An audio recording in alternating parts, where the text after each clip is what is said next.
சகோதர ஜானகி அம்மா நேற்று நம்ம விட்டு வேற ஒரு இடத்துக்கு போயிருக்காங்க. அவங்க இருக்காங்க, அவங்க எப்போவுமே இருப்பாங்க. ஏன்னா அவங்க நடித்த படங்கள் பல தலைமுறைகள் கடந்து, காலம் கடந்து இன்றைக்கும் பார்த்து ரசிக்கக்கூடிய, பிரமிக்கக்கூடிய, வியக்கக்கூடிய ஒரு பதிவுகளை விட்டு போயிருக்கிறதுனால அவங்க மறைஞ்சதாக சொல்ல முடியாது, வேற ஒரு இடத்துக்கு போயிருக்காங்க. அப்படி தான் நான் நம்புகிறேன். அவர்கள் அவங்க நடிப்புக்கு, அவங்களுடைய திறனுக்கு, அவங்க நடித்த எந்த படத்துலேருந்து ஒரே ஒரு காட்சி, ஒரே ஒரு பாடல் எடுத்தாலே போதும். அவங்க தோன்றுற எல்லா திரையிலும் அவங்க தன்னுடைய முத்திரையை பதிச்சிருக்காங்க. தனிப்பட்ட முறையில் அவங்களுடைய வாழ்க்கை, பெண்மையை பற்றி அவர்களுடைய புரிதல், அது ரொம்ப அசாத்தியமானது. தென்னிந்திய நடிகர் சங்கம் அவங்களுக்கு ஒரு பாராட்டு விழா எடுக்கும்போது அந்த விழாவுக்கு முன்னால் ஒரு மணி நேரம் எங்களோட பேசிகிட்டு இருந்தாங்க. பழைய நினைவுகளை பகிர்ந்துக்கிட்டாங்க. ஆனால் அவங்க பேசின விதம் ஒரு மிலிட்ரியில் ஒரு லேடி கமாண்டிங் ஆஃபீஸர் எப்படி இருப்பாங்களோ அந்த தோரணையில் தான் பேசினாங்க. அப்போவே அவங்களுக்கு நல்ல வயசு. அவங்க படிக்கட்டு ஏறும்போது எங்களுடைய தோழர் ஒருத்தர் கை கொடுக்கும்போது அப்படி தட்டி விட்டு, நான் கேட்டேன்னா அவங்க கையை நானே ஏறுவேன் அப்படின்னு சொல்லிட்டு ஏறினாங்க.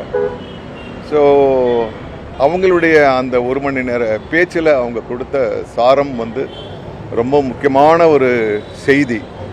நான் நேற்றெல்லாம் அவங்கள பற்றி யோசிக்கும்போது அந்த செய்தி தான் எனக்கு மனசில் திரும்பி வருது.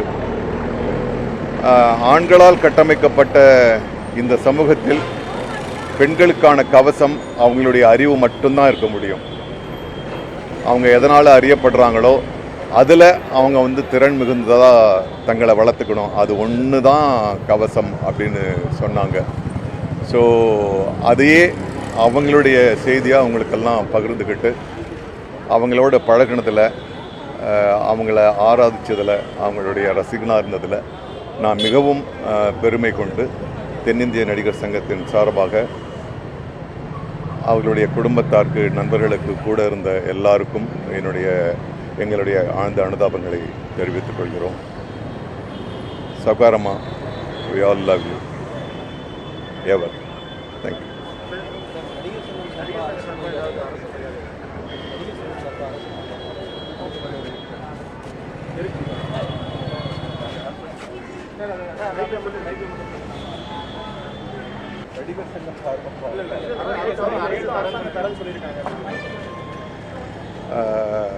நடிகர் சங்கம் சார்பாக அரசுக்கு ஒரு வேண்டுகோள் வைக்கப்பட்டது.